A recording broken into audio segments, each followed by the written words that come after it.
La silueta del hombre del paraguas cobra en esta edición de Cosmopoética más sentido que nunca. Y es que, como si de un destino ineludible, inevitable se tratara, de repente aparece en una estación tan lírica como la otoñal. Ya ha echado a andar, ya ha iniciado su andadura, pero nosotros queremos traeros un poquito de esa fragancia, de ese olor a tierra mojada que esperemos tengan los versos de la 9ª edición de Cosmopoética, Poetas del Mundo. Tenemos con nosotros a Fran Alemán Páez. Fran, muy buenos días. Muy buenos días. Bienvenido a Córdoba TV. Muchísimas gracias, buenos días también a todos.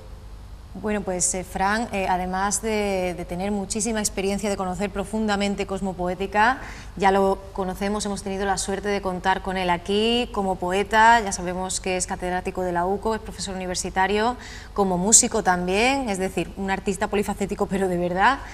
Y hoy no viene a presentarnos una obra suya, estuvo con nosotros para ese coeficiente de asociación, que esperemos vaya estupendamente, podemos hablarlo ahora también si quieres, sino para hablarnos de un ciclo en concreto y también para hacer una reflexión, ¿no?, sobre este encuentro que se retrasa unos meses, pero que bueno, que viene con esas nubes cargadas de versos, pero que no sabemos, ¿no?, si nos impregnarán de verdad o no. ¿Tú qué piensas, Fran? Bueno, la verdad es que el Cosmopoética fue una apuesta muy inteligente, sigue siendo una apuesta muy inteligente, por supuesto, por parte del Ayuntamiento.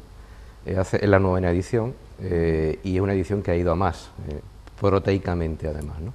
Ha habido un cambio de fechas que yo creo que además que ha sido una elección bastante positiva, ¿no? Puesto que en la fecha de la primavera hay demasiada concentración de eventos y lo mismo que cuando se creó Cosmopoética en su momento con Javier Lucena y con Manolo Pérez, vieron rápidamente que había un hueco que era la poesía, un hueco que además también es proteico en sí aquí en Córdoba, en la medida en que es una ciudad que hay muchísimo poeta y de mucha calidad, ¿no? Entonces pues apostaron por Cosmopoética para como elemento que fuera dentro del cartel para la capitalidad cultural y a raíz de ahí yo pienso que Cosmopoética ha ido progresando y ensanchándose en calidad, en cantidad y en todas las apuestas que ha ido haciendo. Ahora, lógicamente, pues ha habido un pequeño cambio en la dirección de Cosmopoética. Ahora está Joaquín Pérez Azaustre, que tú y yo sabemos es también un grandísimo poeta y muy buen escritor, y que además vive fuera de Córdoba, con lo cual quiero decir que es bueno también que haya una visión exterior, ¿no?, que nos inunde de ideas nuevas y de nombres nuevos en este caso, ¿no? El Ayuntamiento ha hecho una apuesta también fuerte, ha mantenido el tema de Cosmopoética, el apoyo y las subvenciones al respecto y bueno, se mantiene yo creo que el mismo formato, hay algunos cambios en el formato, pero el formato yo creo que ha ido funcionando bien, ¿no? Digamos que quizás por resumirlo, porque el formato tú ya lo sabes, se intenta que vayan participando, que Cosmopoética no sea una cuestión elitista, sino que cualquier persona que le gusta la poesía tiene la posibilidad de disfrutar de ella y de incluso de ser pequeño o gran protagonista en Cosmopoética. Entonces es un evento que empieza, digamos, de forma más larvada hasta llegar a las últimas semanas en donde tenemos la oportunidad de ver poetas buenísimos. Yo reconozco que es cuando más disfruto porque por mucho que uno le guste la poesía, siempre hay autores que desconoces, ¿no? Y que descubres precisamente en ese momento, ¿no? Entonces esa última semana es cuando viene, digamos, el peso pesado de Cosmopoética y de entre los cambios que ha habido, pues quizás hay un elemento que antes existía dentro de Cosmopoética, que a mí particularmente me gustaba mucho porque era poesía en la universidad. No solo porque la poesía iba a la universidad o la universidad iba a la poesía, podríamos después hablar si la universidad potencia también como debiera ser estas cosas, sino sobre todo porque era un evento en donde los poetas que venían de fuera hablaban reflexivamente, incluso a veces metafísicamente, sobre temas muy variopintos, como por ejemplo, recuerdo un debate maravilloso sobre el hecho de que los poetas, cuando te traducen, cuando se traduce a un poeta fuera, si la poesía era del poeta o era del traductor. Esos son apuestas, son debates que a mí particularmente me dejaban maravillosamente impactado, ¿no? Y eso pues se ha quitado dentro de Cosmopoética, pero por ejemplo se han metido otras cosas nuevas, como por ejemplo creo que la poesía tabernaria, que es precisamente conjugar lagar, vino y poesía, que creo que es una mezcla buenísima. O también el hecho de que se haya hecho una performance, según he podido ver, que poetas en los autobuses pues también recitan, ¿no? Cosmopoética sigue siendo un caudal de ideas muy bien articuladas y por tanto, en principio, creo que tenemos que felicitarnos todos por esta edición, ¿no? Pues sí, programa amplio y renovado, no pierde las señas de identidad, añade muchas cositas. Cada vez más sí que es verdad que se apuesta por esa cercanía con el ciudadano, con la ciudadana, y la verdad es que, Fran, esta es un poco siempre la gran dificultad, ¿no?, que encuentra el poeta, y de ahí surge un debate que es tan repetido y que encuentra tan difícilmente respuesta como este que tú planteabas, ¿no?, de hasta dónde el traductor y hasta dónde el autor. Y es hasta qué punto el lector o el espectador potencial debe demandar que el escritor se acerque más a él con su arte poética, y hasta qué punto debe ser él más activo, ¿no? Sí, hay dos cosas. La primera es que, desde luego, por el esfuerzo institucional no se puede pecar. De hecho, es un esfuerzo institucional muy importante, que además abre la poesía a lugares tan emblemáticos como puede ser la cárcel, ¿no? O sea, que vayan los poetas a recitar a la cárcel, etcétera, etcétera, o el hecho de que los poetas puedan recitar en lugares que son mágicos, porque Córdoba tiene lugares mágicos per se, ¿no? Entonces, ver recitar a los poetas en Oribe, en cualquier sitio, ¿no?, en la Fundación Antonio Gala, etcétera, pues es una cosa maravillosa. Otra cosa que sí tendríamos que reflexionar es si este esfuerzo institucional al final es apoyado por la propia ciudadanía, ¿no? Porque mucho me temo que, a lo mejor lo que voy a decir es políticamente poco correcto, pero bueno, ya quien me conoce sabe que es uno de mis fallos elevados a virtud. Yo no sé si nos hubieran dado la capitalidad cultural, sinceramente, ¿no?, lo que es cultura con mayúscula se irradiara en donde tiene que estar. Es decir, una cosa es la creación de la cultura, la transmisión de la cultura y la asimilación de la cultura. Entonces, a lo mejor en lo que es la asimilación de ciertas cosas culturales, a lo mejor si se hace aquí en Córdoba un referéndum sobre qué eligen ustedes entre ser capitalidad cultural o que Córdoba esté en primera división, yo estoy seguro que se vota que Córdoba esté en primera división, ¿eh? O sea, que vamos a hablar claramente de estos temas, ¿no? Entonces, quiero decir que a veces se nos hace la boca muy grande, vivimos a lo mejor de mucho de historia pasada, de mucho senequismo, mucho manoletismo, y sin embargo después se le da la espalda a eventos que cuesta mucho poner en marcha, y son eventos que ya quisieran algunas capitalidades de España tenerlos, como el caso de Cosmopoética. También lo digo incluso desde el punto de vista de los propios poetas, y lo digo con toda... Sé que me van a me van a decir, te has pasado el día, pero no, pero es que el día, por ejemplo, de Cosmopoética, tú te das cuenta de que hay muchísimos poetas que no van a escuchar a los grandes poetas de fuera. Es como si estuviesen absolutamente sobrados, ¿no?, de que a mí que me va a enseñar un poeta chino, un poeta tal, un poeta... No, yo voy a lo mío y tal. Ahora, eso sí, si después resulta de que no me invitas, me voy a enfadar mucho, ¿eh? Entonces, estas cosas que viene un poco, está en sintonía con el cainismo ibérico tan tradicional nuestro, ¿no? Sí. Pues yo creo que deberíamos reflexionar bien todos, y los cordobeses también, ¿eh? En un artículo que publicaba La Calle de Córdoba en el año 2009, hablabas de ese gen del cordobés y además lo hacías refiriéndote exactamente a esta tendencia que tenemos de aplaudir más lo de fuera que lo de dentro. Esto forma parte también, ¿no?, de ese perfil. Sí, sí, es una cosa que siempre me ha llamado muchísimo la atención. ¿Por qué pasa esto en Córdoba? Porque que se alabe siempre más a lo de fuera. Y se machaque lo que tenemos aquí, cultivar lo que tenemos aquí. A mí por lo menos me rasgan las vestiduras, primero como profesor universitario, que mis alumnos tengan que estar ahora mismo yéndose fuera de Córdoba porque no encuentran trabajo, ¿no? Es una cosa que siempre me ha llamado, que siempre me duele como profesor universitario. Sí. Después ahora se dice, no, porque así de esta manera hay más movilidad, mira, gaitas, no. Yo quiero estar aquí y quiero apostar a estar aquí, no tengo por qué irme fuera, ¿no? Pues lo mismo ocurre con las actividades culturales o con todos los eventos culturales, ¿no? Se entroniza todo lo de fuera, se lee lo de fuera y sin embargo las cosas que tenemos en Córdoba pues no se potencian, digo, por la propia ciudadanía, ¿no?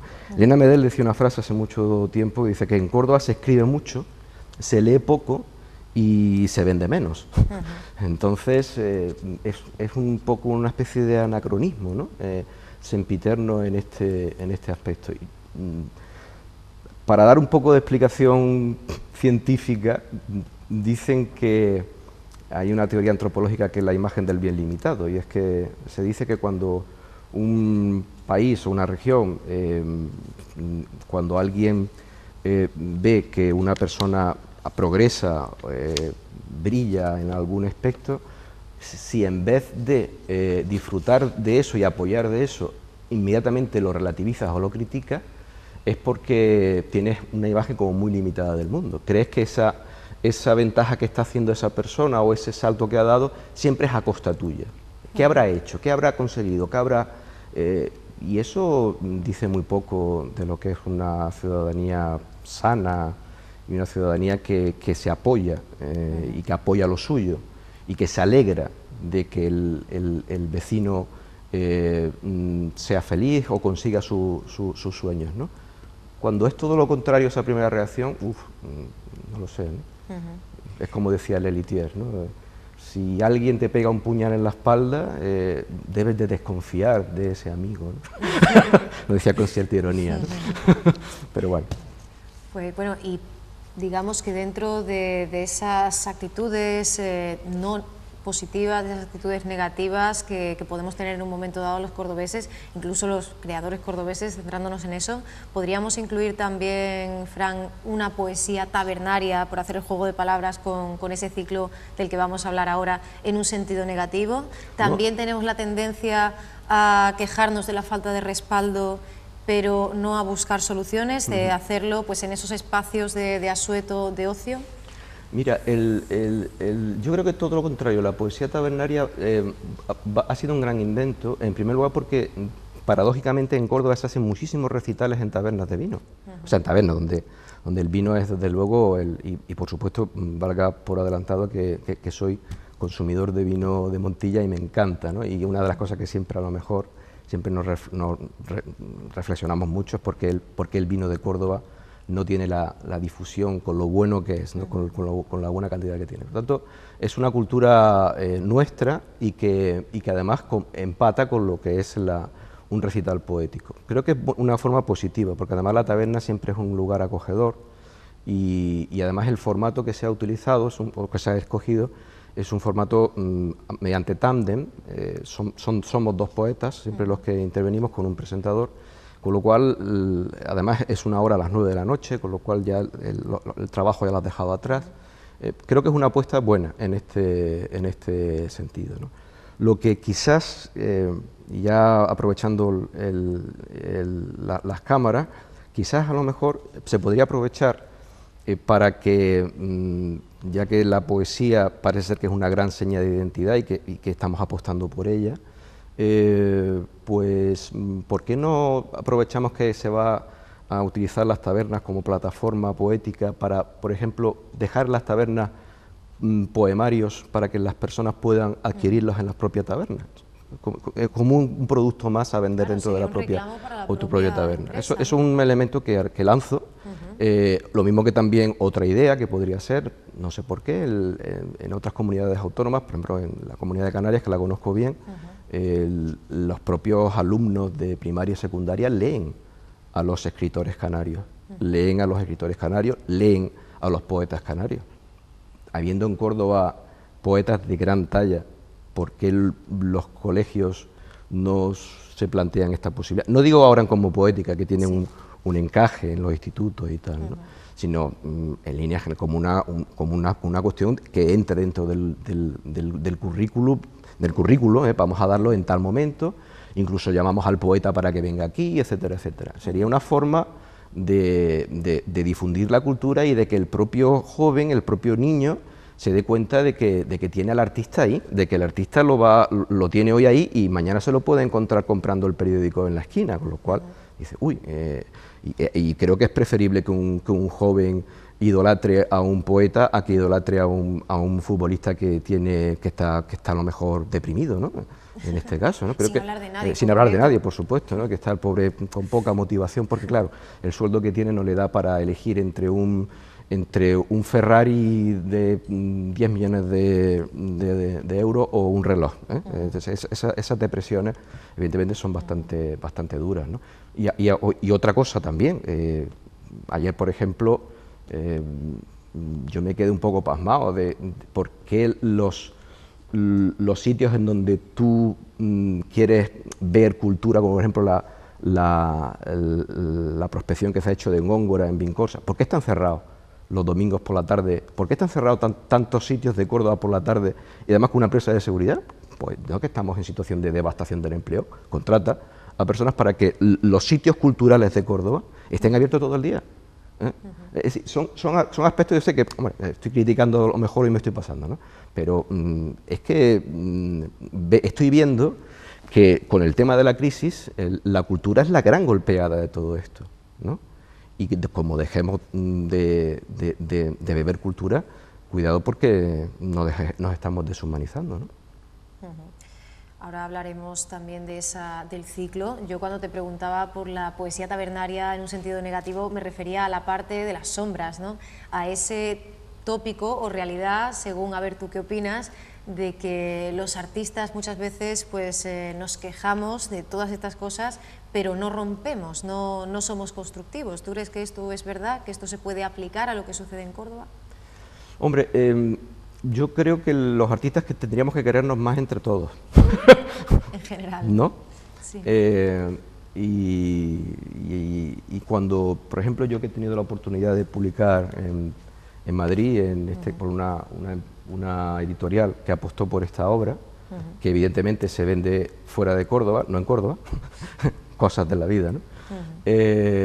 Pues yo inmediatamente empecé a difundir el contacto entre los propios poetas que había en Córdoba, en la medida en que sé que hay algunos compañeros que les gusta también la posibilidad de añadir al poemario pues música o un CD, como en el caso de este de aquí. Yo inmediatamente lo difundí entre la gente, ¿no?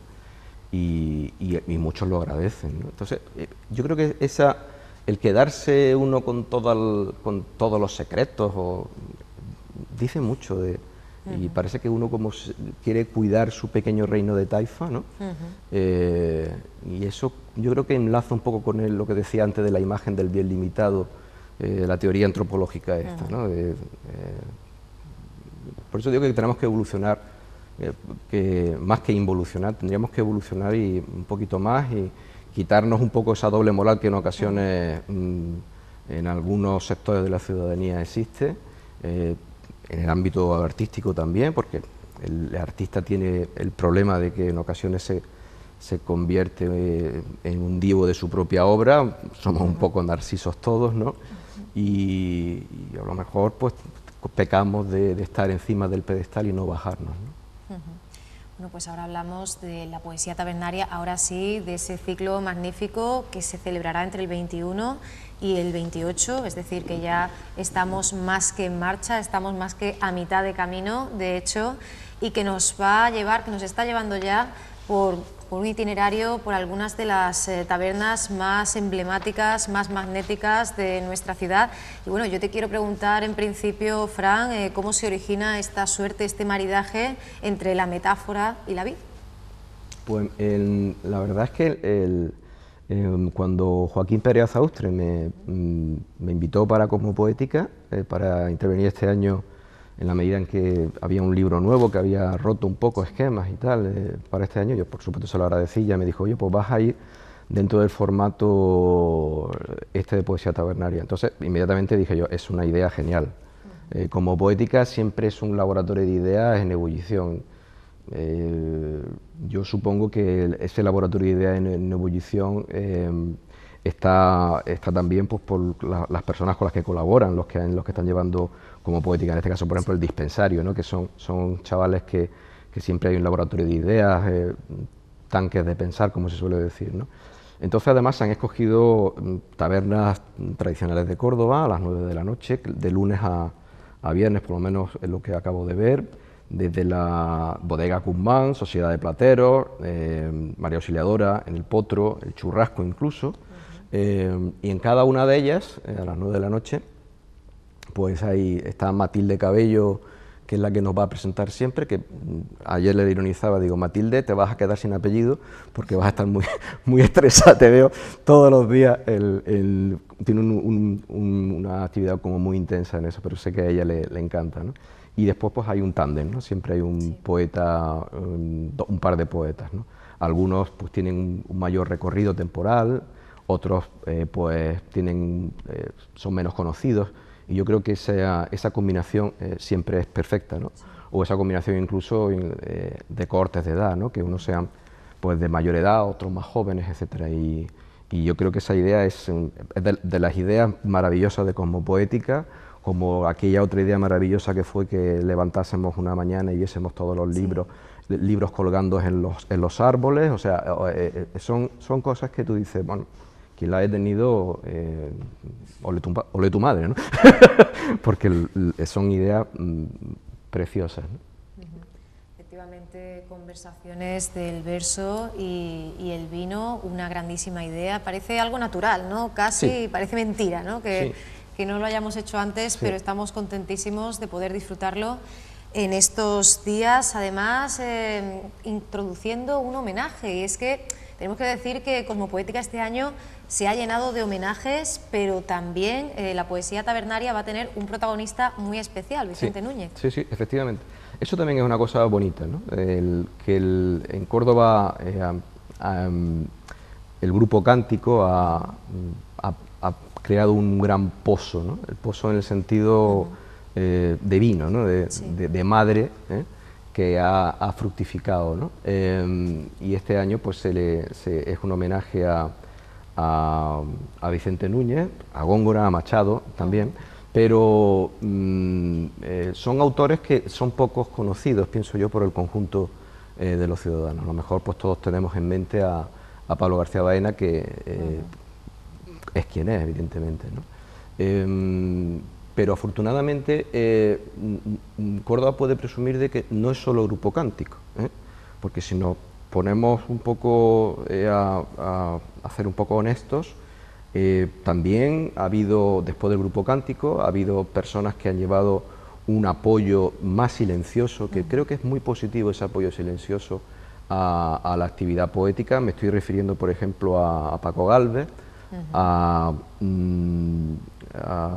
por ejemplo, también a Pilar Sanabria, cuando empezó a mover el colectivo de mujeres poetas, o por ejemplo, los jóvenes, entre los cuales te incluyo a ti, que en un momento dado también dieron un zapatazo encima de la mesa y dijeron, oye, ya está bien, que yo también quiero manifestarme como poeta, ¿no?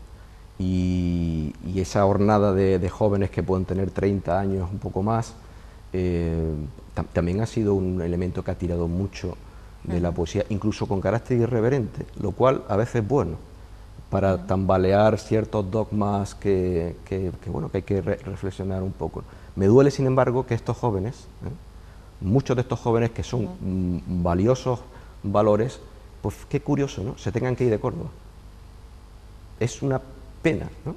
Elena Medel vive fuera de Córdoba. Dani también vive fuera de Córdoba. Nacho Montoto se ha ido incluso a Europa. Es decir, cuando hay jóvenes que por lo menos dinamizan el asunto, y que quieren tener un protagonismo ahí, y se tienen que ir. Esto es una cosa que hay que reflexionar abiertamente, qué está pasando, ¿no? Algo está fallando. Bueno, una buena noticia es que José Daniel está de vuelta, ¿verdad? Está de vuelta y además está en la parte de emergentes de Cosmopoética. Así que mira, nos invita a la esperanza, ¿no? Por lo menos uno de ellos ha vuelto y... Me alegro mucho. Y nos alegramos muchísimo todos por poder disfrutar de su poesía y también del maravilloso trabajo de gestión cultural que ha hecho siempre. Premio Donay, además, sí. Efectivamente. Y bueno, por ahí abrimos la puerta a la esperanza. Hablábamos de los homenajes, el de Vicente Núñez, además aprovechando el 10º aniversario de su muerte, pero podemos hablar de muchísimos talleres, de muchísimas actividades. Como siempre, Cosmopoética tiene esa parte formativa y a mí me ha llamado poderosamente la atención este taller de escritura para mayores de 50 años, ¿no? Sí. Porque cuando hablamos, por ejemplo, de emergentes, no tenemos que limitarnos a personas jóvenes, ¿no? Esto no es un carné joven, no hay una determinada edad, sino el momento en el que uno descubre la literatura, ¿no? Por supuesto. Además, incluso en la misma universidad hay una cátedra para mayores, que me he quedado también patidifuso hace poco, porque son 1.800 matriculados, o sea, en la universidad, ¿no? Y creo que esa es la gran deuda, o sea, una persona que se jubila, que jubilarse viene de júbilo, es decir, no algo negativo, sino todo lo contrario, son personas que todavía pueden decir mucho, incluso son personas que en un momento dado deciden que ahora que tienen un tiempo libre, pues me voy a dedicar a hacer cosas que realmente siempre he querido hacer, ¿no? Y todo el mundo tiene dentro una vena poética, todo el mundo tiene una vena creativa, todo el mundo tiene un elemento de creación, de transmitir, ¿no? Pero tiene también unos métodos. Entonces, si alguien de fuera con una mayor experiencia pues comparte esos métodos, y aquí cada maestrillo tiene su librillo, o sea que muchos somos autodictas, ¿no? Y aprendemos a golpe de errores, ¿no? Del método de ensayo-error, ¿no? Por lo menos en mi caso, que me dedico, la poesía para mí es una cosa que va como cuando llevo algún tiempo y enfrascado en mi trabajo, y de pronto el animalito de dentro me dice, me estás descuidando, tal. Entonces de cuando en cuando pues tengo que apaciguarlo y sale un poema, etcétera, etcétera, ¿no? Entonces, pero hay personas que evidentemente que tienen un bagaje de conocimiento de filología, etcétera, etcétera, que pueden dar muchísimas más claves de cómo se escribe un poema, cómo se escribe un relato, cómo se saca a la luz este pozo que todos tenemos dentro, y yo creo que es un aspecto maravilloso, ¿no? de que se comparta esos secretos, esas pócimas, esa alquimia que se comparta con el conjunto de la ciudadanía, ¿no? Y que se va a hacer pues a todas las horas del día, ¿no? Tenemos esos desayunos, tenemos esos encuentros en Oribe, tenemos Dinamo Poética, tenemos muchísimas, todas las manos, todos los brazos abiertos, tendidos, para que cualquiera se interese por alguno de los actos de Cosmopoética. ¿Qué le podríamos decir a una persona que todavía ponga cierta resistencia, que diga, a mí esto, cuando hablamos de recitales, a mí esto me aburre, ¿no? ¿Cómo podemos realmente mostrarle tal y como es, ¿no? Mostrarlo como un abanico completísimo y con una poesía que es poliédrica, ¿no? Que es su esencia, además. Yo creo que hay que quitarse, en primer lugar, se lo digo a mis alumnos, el miedo escénico. Cuando empiezo mis clases siempre le digo a los alumnos, digo, vamos a ver, aquí en algunas clases evidentemente tengo yo que llevar un poco la voz cantante, pero en otras tenéis que vosotros que romper el miedo escénico, digo, y no porque el profesor os vaya a fiscalizar, porque muchas veces el miedo escénico es de la propia escena de quienes están ahí, de los que participan en el propio acto, ¿no? Entonces el quitarse la careta y romper el miedo escénico, eso es positivo. A raíz de este momento, pues claro, uno que debe de planificarse también, porque la verdad es que las actividades en Cosmopoética son intensísimas, ¿no?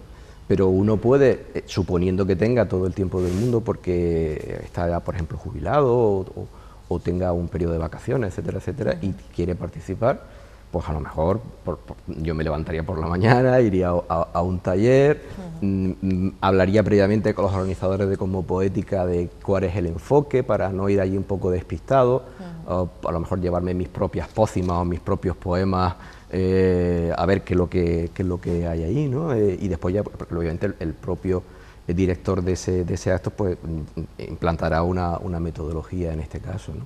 Y después hay otra parte que es más de escuchar, ¿no? Es más de disfrutar, que además creo que está bien encuadrada, porque por ejemplo los recitales que hay en Oribe se van escalonando, sí, con lo cual tú puedes ver un bloque de poetas, después otro bloque de poetas, y después incluso puedes empatar con los cantadores, con la vertiente musical de Cosmopoética, ¿no? Por tanto, yo creo que como es algo tan bien entrelazado y tan bien urdido, sería maravilloso que toda la ciudadanía, en vez de estar lunes, martes, miércoles, jueves, menos el viernes, sábado y domingo viendo fútbol, se vistiera de poeta de más o menos brillo y participara de esta maravilloso invento que es el cántico solamente con la palabra, ¿no? Cantar con la palabra, ¿no? Es una cosa tremenda, ¿no? Te hace volar de nivel, ¿no? Te hace trascender, ¿no? Y todo el mundo, el que más y que menos, siempre quiere unir lo esotérico y lo exotérico, es decir, lo que está dentro de ti y lo que quiere salir fuera de ti. Y ahora además que estamos en un momento negativo, de pesimismo, de crisis, de golpismo económico, de tantas cosas así, pues una buena forma de evitar ir a la consulta del psiquiatra es escribir poesía, por ejemplo. Sí, grandes poetas han empezado así, por consejo de su psiquiatra. Para conectarte un poco contigo mismo, pero sin mentiras. Porque, claro, el poema después te dice la verdad. Y cuando te lees, dices, uy, y cuesta en ocasiones decir, uy, lo que me estoy diciendo yo. Porque te lo diga el señor a quien le pagas, vale, pero que te lo digas tú mismo, eso es duro. Pero creo que es mucho más sano, ¿eh? Y además te evitas dinero. Es muy sano, no solo para el que lo escribe, ¿verdad?, sino también para la persona que asiste a esos actos. Y bueno, haciéndonos eco de un artículo tuyo publicado recientemente, romper ese binomio cultura-cultura, ¿no? Sí. Decíamos que la alternativa a la cultura no es la cultura, ¿no? Efectivamente, fue una reflexión que si ahora hay lugar, pues la hacemos aquí. Es un pequeño test que me publicaron en la revista del Colegio de Abogados de aquí de Córdoba, y es un poco irónico, ¿no? Porque a todo lo que hemos estado hablando tú y yo sobre la imagen del bien limitado, hoy Francisco Alemán ha venido un poco guerrillero, ¿no? Pero creo que eso es bueno también, ¿no? en estos casos. Entonces es una pequeña reflexión que yo hice en esta revista, y es un test. Es un test. Además, para los telespectadores que quieran a lo mejor hacer el test, pues está en mi página web, Francisco Alemán, y entonces es una reflexión en donde yo intento poner al lector en que tendrá que ir tachando de qué es lo que entiende por cultura. Cultura con mayúscula y L, o cultura con R y con minúscula, ¿no? Entonces los ítems dicen lo siguiente: cultura, ¿no? Entonces cada uno va tachando, ¿no? 1. Resultado o efecto de cultivar el desconocimiento humano mediante el anquilosamiento progresivo de las facultades intelectuales. 2. Atentado cateto a la inteligencia, cateticidio, que es un delito que, bueno, a lo mejor en el Código Penal, pero bueno, se podría pensar. 3. Idiocia disléxica localizada y globalizante. 4. Necrosis consciente o inconsciente de las conexiones sinápticas hasta la mononeuronalidad más ignota. 5. Información cognitiva extraída con avidez de las revistas del corazón, generalmente mediante esperas médicas y de peluquería. Sexto, bazofia semántica difundida en programas bífidos por doctores fullerotramoyistas de elevada especialización heurística en la vida rosa. 7. Totalitarismo de Noria, gran germánico, salmamedetodo y tontorrósico quintánico. 8. Fascismo balompédico en conversaciones gregarias prodigadas etílicamente en bares y tabernas. 9. Espectadorismo catódico digital de consecuencias lípido-abdominales. 10. Deflagración acrónima del lenguaje y musculación resultante de los dedos anular y pulgar mediante el envío compulsivo de SMS. 11. Opiáceo incontinente de telenovelas siésticas o mañaneras. 12. Taponamiento de la trompa de Eustaquio y rotura ulterior del tímpano auditivo al albur de conversaciones decibélicas de propiedad horizontal. 13. Obsesión obeso-deglutísima en viandas. 14. Ministerio, consejería, departamento, sección o puesto homónimo desde el que en ocasiones se tejen interesadas redes clientelares.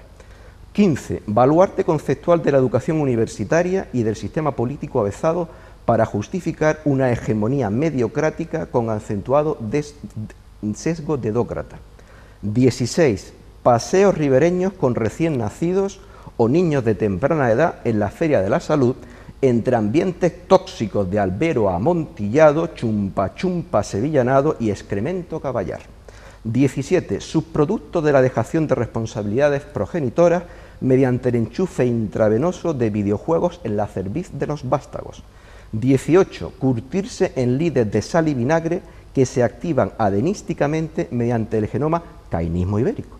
19. Esta es muy dura, reivindicación de la capitalidad cultural del 2000 no sé cuánto mediante largas colas para deglutir de forma gratuita una porción de pastel cordobés. Y 20. Desencantamiento trampa anómico y ultramodernista. Entonces, una vez que uno hace este test, lo tacha y hay unos ítems que según de 0 a 2, de 3 a 6, de 8 a 14 o de 15 a 20, de nivel bajo a nivel alto. Y hay unas recomendaciones que para poner un poco más de expectación, pues yo remito a los televidentes para que hagan este test satírico. Muy bien, bueno, pues yo creo que divertidísimo, ¿verdad? Nada más que hacerlo y que nos invita a lo que decías, ¿no? A abrir esas ventanas, a abrir esos espacios a la reflexión y a la autocrítica, que es muy positiva siempre. Esperemos y, bueno, de hecho lo sabemos, que muchas personas querrán acudir a los actos de Cosmopoética, porque Cosmopoética sí quiere apelar a esa cultura con mayúsculas, esa de la que Ortega decía es sinónimo de aquello que humaniza al hombre. Efectivamente. Así que esperemos que así sea, y en concreto quiero decir que hoy tenemos una cita con esa poesía tabernaria, lo tenemos en Bodegas Guzmán, ¿verdad?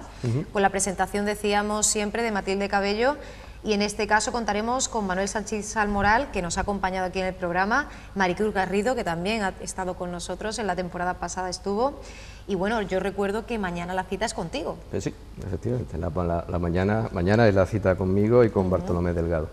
Muy bien, en Sociedad de Plateros, María Auxiliadora. Bueno, pues a las 9 de la noche tenemos, pues bueno, ese encuentro con la poesía tabernaria. No sé si nos quieres o nos puedes adelantar algo de lo que vayas a leer o de lo que nos vayas a contar. Sí, pues ya que estamos aquí, voy a leer un poema del último poemario. Mis poemarios tengo 3 y suelo tardar bastante a la hora de publicarlos, ¿no? Entonces, en el último, que hay un poema que voy a extraer de él, ¿no? Se llama Contingencias. Ocurre algunas veces, no muchas, no demasiadas, pero algunas veces ocurre. Ocurre algunas veces. Ocurre una mirada que acerca un alma andando los cristales. Ocurre una pista, una frase oportuna, salvífica de un tiempo intransigente. Ocurre un abrazo que ensambla las piezas de un puzzle a la deriva. Ocurren unos ojos para volver más adentro del lugar donde se vuelve y donde se ha vuelto.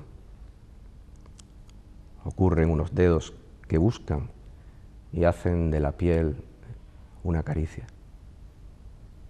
Ocurren unos labios que esperan y el hambre de la vida que aguarda. Sí, ocurre. Ocurre algunas veces, no muchas, no demasiadas, pero algunas veces ocurre. Bastantes pocas veces. Pues con esta maravilla, bueno, te despedimos, no sin antes felicitarte porque Coeficiente de Asociación, como antes has referido tú, en un momento dado en el que hablábamos precisamente, ¿no?, de ese eco, ¿no?, que tienen las obras de artistas cordobeses dentro y fuera, pues sí está teniendo una buenísima crítica y un grandísimo respaldo tras sistema de contingencia y don de vida. Sigues muy activo, tú dices que tardas, pero madre mía, o sea, no dejas de crear, no dejas de escribir, y para nosotros es un placer siempre, Fran, tenerte con nosotros aquí en Córdoba TV. Para mí también, sois muy buenos amigos, ya lo sabemos, y especialmente tú, que tengo últimamente pues oportunidad de, ya que estás también tú perdida y con mucho estrés, ¿no?, pues cada vez que vengo por aquí para hablar contigo, un placer. Muchas gracias a ti, muchas gracias a todos los televidentes, y os espero en Cosmopoética, ¿eh?